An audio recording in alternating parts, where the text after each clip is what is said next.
지금 어떻게 보면은 뭐 한국의 삼성전자, 하이닉스, 그다음에 몇 개 현대차 이렇게 몇 개 주식만 오르는 것 같은데 일종의 약간 이 좁은 랠리죠. 근데 분명한 거는 이익의 실체가 굉장히 선명해요. 예, 그래서 뭐 약간 주도주 중심으로 쏠리는 현상들은 닷컴 버블 때랑 뭐 굉장히 비슷한데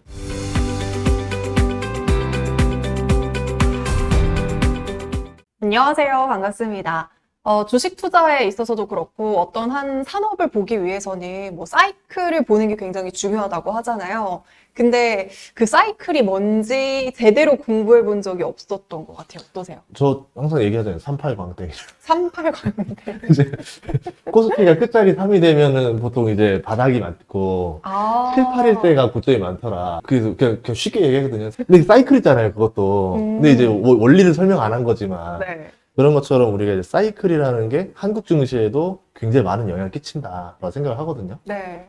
그래서 저는 오늘 좀 사이클에 대해서 깊이 있게 공부를 해보고 싶어서 조윤남 저자님을 한번 모셔봤습니다. 저자님 안녕하세요. 안녕하십니까? 네. 네, 안녕하세요. 저는 주식회사 코어16의 조윤남 대표입니다. 이번에 책을 발간하게 됐는데요. 제목은 사이클 투자 법칙입니다. 저도 계속 연구 중이지만 결국은 이 세상은 특히 금융시장은 사이클의 반복이라고 생각하고 있어요. 이번은 분명히 다른 세상이다. 이번은 분명히 다른 슈퍼 사이클이다 하더라도 어떤 그 속성, 본질, 올라가고 내려가고 부침이 반복되는 거는 가장 예를 들면 오래된 역사적 진리인 것 같습니다. 그래서 제가 나름대로 제가 그동안 생각해왔고 그다음에 발견했던 것들을 조금 찬찬히 말씀드리도록 하겠습니다. 경력을 보니까요. 네. 되게 화려하시더라고요. 옛날에 일을 좀 많이 했죠. 어떤 업무들을 담당했는지도 알려주세요. 아주 올해로 돌아가면 사실은 저는 엔지니어였고요. 엔지니어 생활을 6년 정도 했고 주식 투자에서 실패를 크게 봐서 복수를 해야겠다라고 생각을 해서 금융권에 들어왔습니다. 재무제표도 못 읽었었고요. 그런데 운 좋게 어떤 증권사 애널리스트로 시켜줬고 그러면서 이제 일을 열심히 했죠. 그래서 베스트 애널리스트를 한 10년 정도 베스트 애널리스트 1등을 했었고 그리고 대신증권 리서치 센터장을 6년 했고 공인 그 재무분석사 한국 CFA 회장도 4년 했고요. 그리고 자산운용사 CIO 3년 또 대신경제연구소 대표이사 4년 하고 그래도 그 풀리지 않는 갈증 때문에 일단 창업을 했습니다. 그래서 우리나라가 가장 부족한 부분이 뭘 거냐 미국 대비로 데이터에 기반한 의사결정 체계라고 생각을 해서 다시 젊었을 때의 그런 어떤 데이터 구조론으로 다시 들어가서 뭔가 멋진 것을 좀 만들어야겠다라고 생각을 해서 주식시장에 가장 어려운 게 뭐냐 매수는 쉽다 진짜 어려운 건 매도다. 그래서 매도의 방법론과 매도의 스킬을 연구하고 그다음에 금융시장은 이벤트에서 움직인다. 그것들을 마치 유전자 코드처럼 우리가 코드를 발견할 수 있다라면 시장의 위험들을 피해갈 수 있을 텐데 그래서 셀스마트와 이벤톨로지라는 이름으로 지금 3년째 연구를 지속하고 있습니다. 말은 거창한데요. 말은 거창한데요. 계속 헤매고 있습니다. 저는 지금 이제 주식이란 걸 시작했다고 해야 될까요? 어쨌든 주식을 접한 지 한 7년 정도밖에 되지 않았거든요. 네. 근데 이제 저자님께서는 주식에 대한 경력이 그래도 많으시잖아요. 네. 사이클이 있다고 말씀해 주셨는데 네. 그럼 생각나는 대표적인 어떤 사이클들을 겪으셨는지 궁금합니다. 금융시장에 와서요. 네. 일단 주식을 시작해서 이제 쪽박을 차게 된 게 그 IT 버블, 닷컴 버블이었죠. 당시에는 이제 99년, 2000년은 TMT라고 그랬어요. 테크, 미디어, 텔레콤. 그래서 그 TMT 버블의 정점에 거의 주식을 시작해서 뭐 9.11 테러라든지 이런 부분들을 다 이제 몸으로 받아내고 그런 다음에 대략 그 WTO에 중국이 가입한 게 2001년 그 정도 될 거예요. 근데 본격적인 중국의 사이클이 시작된 것은 아마 2004, 5, 6, 7 그때 이제 미래에셋 자산운용이 그 대한민국 그 금융시장을 지배할 때였습니다. 외국인도 미래에셋 자산운용이 도대체 무슨 주식을 사냐 저기만 따라가면 된다 라는 어떤 그 원자재 슈퍼사이클 왜냐면 부동산이라든지 부동산 투자도 확장적이었고 세계의 공장이었었거든요. 그러니까 원자재를 거의 빨아들였죠. 그런 슈퍼사이클을 경험했고 그러다가 이제 2008년 금융위기를 경험했고 그리고 2009년 각국의 경기 부양책이 나오면서 다시 강한 반등을 줬다가 유럽의 재정위기. 그래서 어떻게 보면 2008년 금융위기의 연장선상이라고 볼 수 있어요. 그래서 2011, 12 유럽의 재정위기를 맞았고 그리고 나서 이제 대한민국 증시가 박스권 안에 갇혀버리죠. 네. 코로나 이전까지 박스권 안에 갇혀버리는데 미국은 거기서부터 이제 미국의 패권주의, 이 세상의 원톱은 미국이다. 나머지 나라는 없다. 그렇게 된 이유가 2012년서부터 중국의 경제 성장률이 8%를 과회하기 시작합니다. 그러면서 이제 중국이라는 어떤 강한 대안들이 없어지는 거예요. 그래서 미국이 이제 원톱으로 독보적으로 나가기 시작하면서 미국은 계속 주가가 오르죠. 금융위기 이후에. 그러다가 이제 2020년 코로나를 맞게 되고 거기서 이제 상당한 수준의 기술, 문화, 이런 어떤 혁신들, 창조들이 이제 탄생하기 시작한 거예요. AI 혁명도 결국은 2020년 코로나가 기점이 돼서 폭발적으로 만들어지지 않았나라고 생각을 합니다. 그럼 이런 1년의 사이클을 겪으셨잖아요. 네. 그러면 상승장일 때도 하락장일 때도 네. 좀 버틸 수 있는 그런 힘이 나오나요? 그런데 이게 제가 이제 저도 리서치 센터장을 6년 했는데 그러면 다양한 그 섹터 애널리스트, 업종을 담당하는 애널리스트들이 있잖아요. 근데 그분들은 한 5년, 10년, 20년 하면 이제 업력이 쌓여서 거의 진짜 박사급 이상이에요. 진짜 전문가거든요. 근데 이 투자 전략을 하거나 증시를 전망하거나 경제를 전망하는 사람은 10년, 20년을 해도 실력이 늘 그 자리인 것 같아요. 예측 적중 확률이. 그리고 늘 새로워요. 왜냐면 우리가 미국의 어떤 그 금융시장의 구조, 그 다음에 뎃과 레버리지 구조, 또 유럽의 그 수도 없이 많은 그 기관 이름들, 그것들을 매일매일 따라가야 돼요. 그리고 또 어디서 재난이 왔다. 그래서 사이클은 많이 경험했지만 늘 새롭게 공부하는 입장이다. 지금 우리 증시가 진짜 새로운 길을 걸어가고 있는 것 같아요. 네. 오늘도 뭐 코스피 지수가 4,900선을 네네. 돌파했더라고요. 네네. 그럼 지금과 같은 상황은 어떤 사이클인가요? 조금 비슷한 게 이제 그 99년, 2000년 초까지 닷컴 버블 사이클이죠. 그래서 결국은 그 인터넷에 선점 효과를 가져가야 된다. 그래서 뭔가 패러다임이 완전히 바뀌고, 그리고 지금 지나고 보면 인터넷은 이미 물, 전기 같은 인프라 아닙니까? 그러니까 이제 AI가 이제 생활 곳곳에 아주 빠른 속도로 매일매일 깔리기 시작하는데, 그런 인프라를 만드는데 이제 금광을 캐기 위해서 삭과 곡괭이가 필요하다고 그러잖아요. 거기 이제 반도체가 필요한 거잖아요. 그러니까 이제 이 슈퍼 반도체 사이클을 막고 있고, 갈 때까지 가보자 이거죠. 일단 올해도 뭐 이익이 사상 최대일 거고, 계속 예를 들어 확장 전략이 한동안은 지속될 거고, 분명히 과열이고, 주가도 뭐 경우에 따라서 상당히 비싼 미국 주가 같은 경우는 또 있지만, 문제는 버블이 생겨나고 이 버블이 언제 터질지는 몰라요. 버블이라고 얘기를 하면서도 이 버블이 언제 터질지는 모르죠. 그러니까 그 옐런 그린스펀이 예전에 뭐 비이성적인 과열, 그리고 나서 주가 꼭지가 나오는데 한 5년 정도 걸렸고요. 미국의 그 주택시장 서프라임 모기지가 문제가 되면서 주가가 빠질 때, 우리가 보면 영화에도 그렇잖아요. 뭐 빅숏이라든지 이런 영화 보면은 그분들 한 2년 정도 고생했어요. 그렇죠. 예, 그러니까 이미 그분들은 포지션을 걸어놓은 상태에서 한 1년 반을 버텼는데, 과열론이 나온 다음에도 상당 기간 이렇게 뭐 버블이 커지고 주가가 올라가는 현상들이 지속돼 왔던 것 같습니다. 지금 또 증시 올라가는 걸 보면 증시 전체만 놓고 봤을 때 되게 빠르게 올라가고 있지만 오르는 종목들만 오르고 오르지 않은 종목들이 훨씬 더 많잖아요. 네네. 그러니까 이런 상승은 좀 건강하다고 봐야 되는 걸까요? 다 같이 오르면 좋죠. 근데 뭐 대한민국의 집값도 그렇고 네. 세상이 뭐 이제 양극화가 돼 있잖아요. 그래서 증시도 분명히 뭐 미국도 그랬고요. M7만 오르고 사실은 S&P 500, 뭐 그다음에 러셀 2000 같은 중소형주 다 어떻게 보면 상대적으로 지지부진했습니다. 지금 어떻게 보면은 뭐 한국의 삼성전자, 하이닉스, 그다음에 몇 개 현대차 이렇게 몇 개 주식만 오르는 것 같은데 일종의 약간 이 좁은 랠리죠. 근데 분명한 거는 이익의 실체가 굉장히 선명해요. 예, 그래서 뭐 약간 주도주 중심으로 쏠리는 현상들은 닷컴 버블 때랑 뭐 굉장히 비슷한데 지금 삼성전자가 제가 지난주 금요일 날 그 애널리스트 컨센서스를 봤을 때 최근 한 뭐 10일, 20일 동안에 전망한 사람들 봤을 때 올해 2026년 삼성전자의 영업이익의 컨센서스가 133조예요.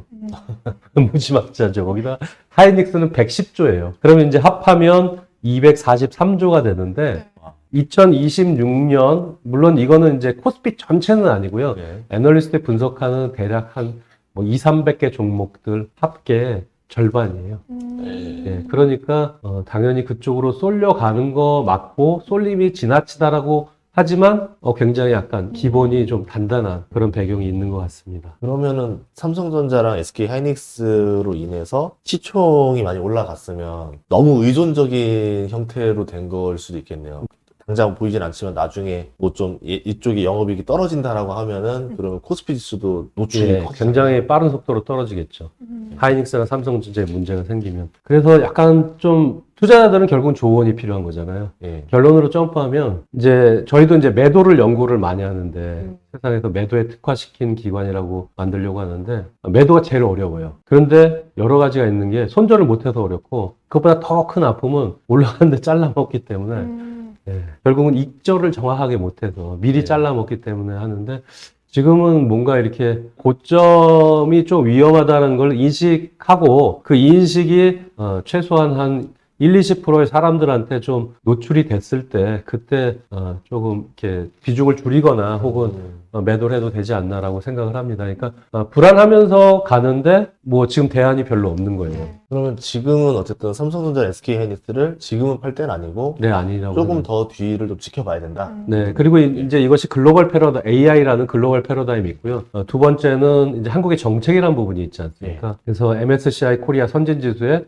우리가 좀 들어가야 된다라는 거, 거기에 필요한 뭐 예를 들면 세제 혜택이라든지 외국인 개방이라든지 거기다 이제 자본시장을 건전화시키겠다. 이것이 다 어떻게 보면 자본시장을 붕업시키는 그런 정책들이에요. 이런 부분들도 분명히 강해요. 그렇기 때문에 뭐 오늘도 아마 현대차가 훨씬 많이 올랐죠. 네. 물론 로봇이라는 이슈가 있지만 그러면서 이제 뭐 SK그룹, LG그룹 무슨 대기업 계열 회사들이 다 같이 오를 그 개연성이 굉장히 높아요. 그래서 뭐 MSCI 코리아 ETF라든지 아니면 코스피 200 ETF라든지 아니면 삼성전자, 하이닉스 왔다 갔다 하기 힘들면 반도체 ETF라든지 이래서 대한민국 대표 주식들 ETF라든지 지수 뭐 이런 부분들도 크게 욕심 안 낸다면 대안이라고 생각합니다.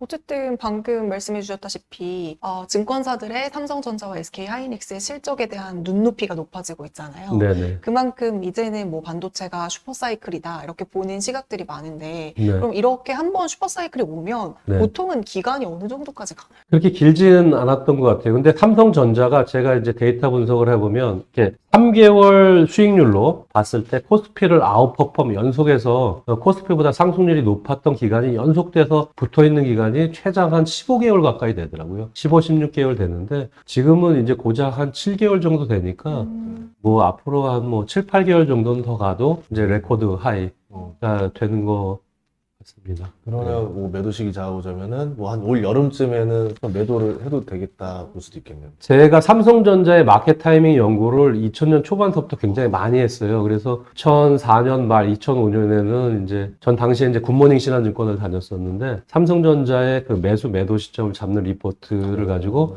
외국인 투자자들이 굉장히 좋아했었어요.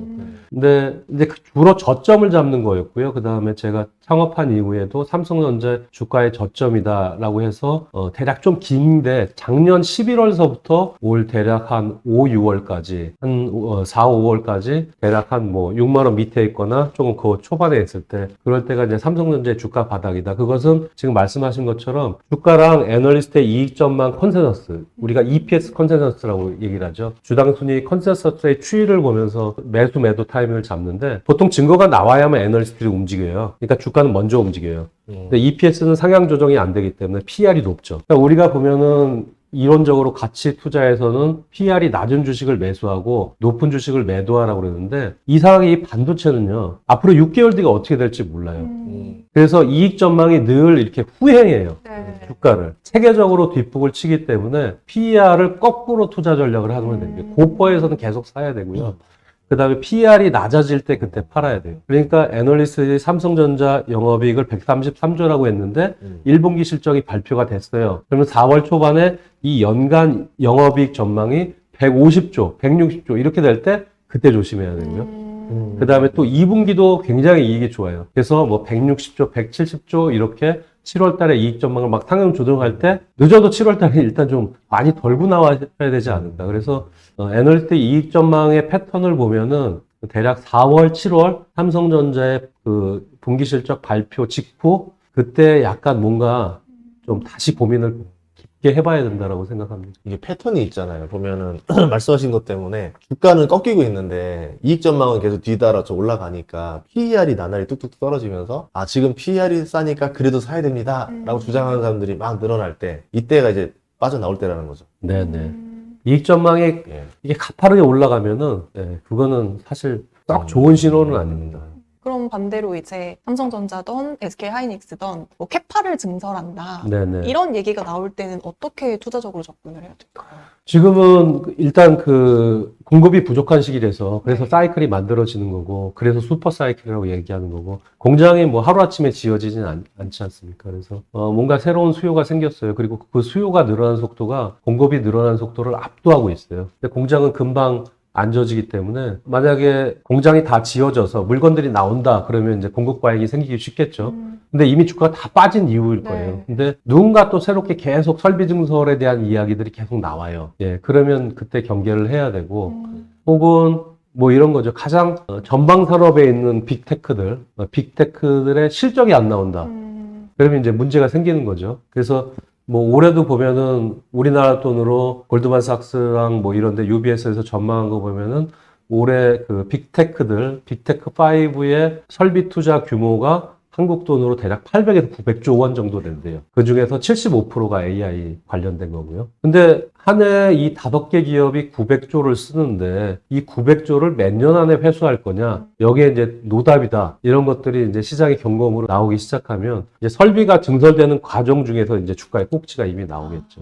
그래서 일단은 전방 산업에 대한 그런 뉴스들을 잘 보셔야 됩니다. 그러니까 누구한테 공급하냐라는 거. 그리고 삼성전자랑 하이닉스의 문제가 있으면 하이닉스는 하이베타죠. 딱 단일 품목. 그쵸. 넘버 원이긴 하지만. 삼성전자는 좀 몇 개 깔아놓고 있는 거죠. 아니면 뭐 화학주로 보면은 예. 대한유화냐, 옛날로 보면은 롯데케미칼이냐, 이런 거죠. 그래서 삼성전자를 매매한다? 그러면 하이닉스를 지표로 삼고 매매를 하셔도 되고. 아니, 제가 그 주식 그 차트를 보면, 그 반도체 차트를 보면은 4년 사이클처럼 이렇게 돌더라고요. 고점이 항상 4년마다 찍히더라고요. 보면 예전에 그 스마트폰 때 한번, 그 다음에 이제 2017년에는 데이터 센터 등장하면서 이번에도 슈퍼 사이클은 이번에도 다르다라고 했는데 또 그러고, 그 다음에 코로나 때 한 번 더 좋았고, 이번에 또 25년 돼서 4년 고점 가는데, 좀 반도체 회사들이 4년마다 이렇게 고점 찍는 이유가 있을까요? 4년이란 거는 우리가 보면 4년, 5년을 이제 재고순환이라고 얘기를 하잖아요.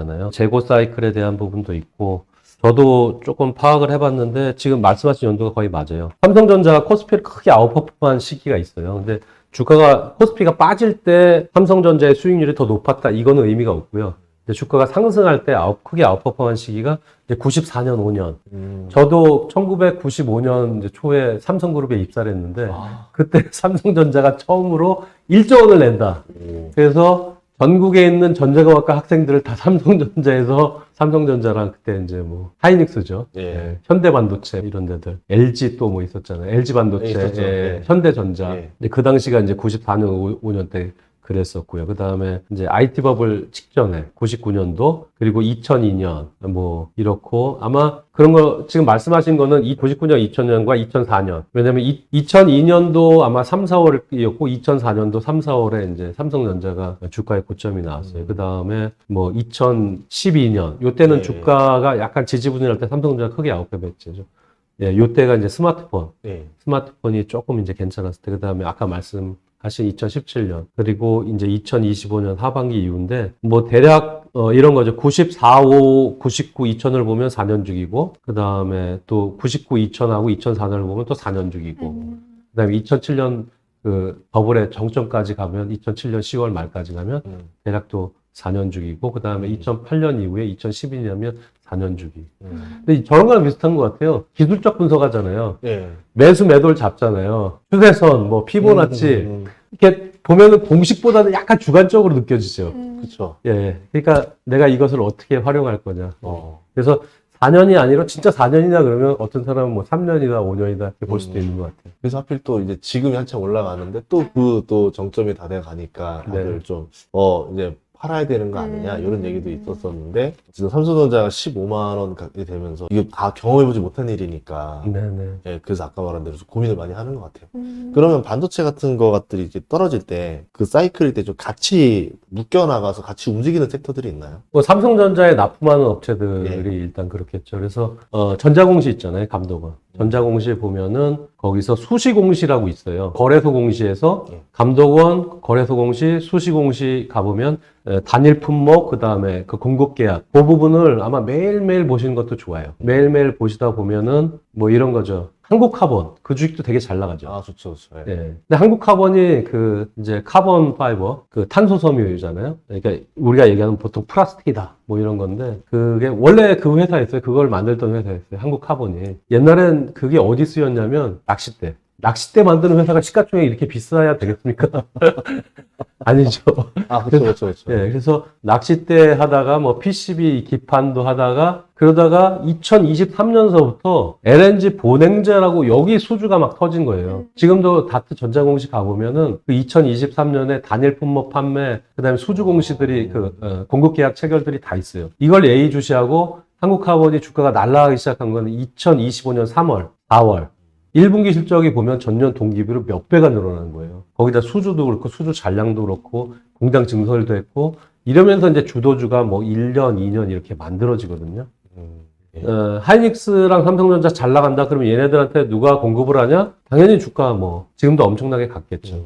근데 빅테크가 먼저 이제 좀 부진하기 시작하다 그러면 하이닉스, 삼성전자, 하이닉스 바로 풀어질 거고 여기 공급하는 업체들. 근데 삼성전자는 제가 이제, 물론 이것도 뇌피셜, 그러니까 느낌이긴 하지만, 삼성전자는 늘 이렇게 도망갈 구멍을 줘요.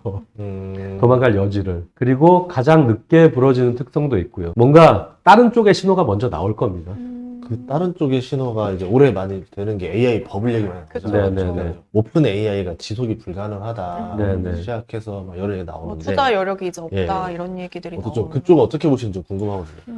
한동안 그 오라클 CDS 프리미엄 때문에 조금 고생했잖아요. 예. 저도 이제 나이가 좀 들어서, 나이가 들수록 약간 보수적이 되잖아요. 근데 이 뭔가 이 크레딧 이슈에 대한 부분은 마치 그 바퀴벌레 효과처럼 그냥 넘기기에는 약간 좀 개운치 않은 부분이 있어요. 그래서 결국은 문제가 될 수도 있을 것 같다. 그 시기를 조금 연장하더라도. 그래서 그 오라클 CDS 프리미엄, 특히 이제 기관 투자자들은 이제 블룸버그 같은 걸 보면서 그 CDS 프리미엄을 뭐 매일매일 체크할 수 있어요. 그래서 그런 부분 조금 예의주시를 해야 될 것 같고요. 아까 말씀드린 것처럼 빅테크 기업이 실적이 부진하다. 라든가 아니면은 2000년 그 3월 달인가 나스닥 고점이 아마 3월 말 정도 될 거예요. 2000년 IT 버블에 3월 20일인가 그 배런스라는 그 약간 경제 투자 잡지 있잖아요. 네. 배런스에서 이제 그 경고 기사가 딱 나옵니다. 아, 그래서 지금 많은 닷컴 기업들이 실제로 현금이 조만간 고갈 날 거다. 그러면서 이제 장이 바로 부러지기 시작해요. 아, 그래서 누군가 강력한 매체라든지 네. 그런 부분들이 이제 빅테크 기업들이 실제로 이렇게 돈을 아까 얘기한 900조를 쏟아붓는데 네. 이것은 50년에 걸쳐도 회수가 불가능하다. 뭐 이러면 이제 얘기가 좀 힘들어지겠죠. 워낙에 지금 AI라는 이 키워드가 전 네. 세계적으로 핫하잖아요. 네. 근데 지금 말씀해 주셨다시피 이게 무너지는 순간 이렇게까지 올랐던 거의 5천선을 바라보고 있던 주가가 네. 정말 많이 빠질 것 같다는 생각이 드는데 어느 정도까지 한 번에는 안 빠질 것 같아요. 왜냐하면 지금 가장 중요한 한국 시장의 아니 글로벌의 키워드가 이제 머니무브 아닙니까?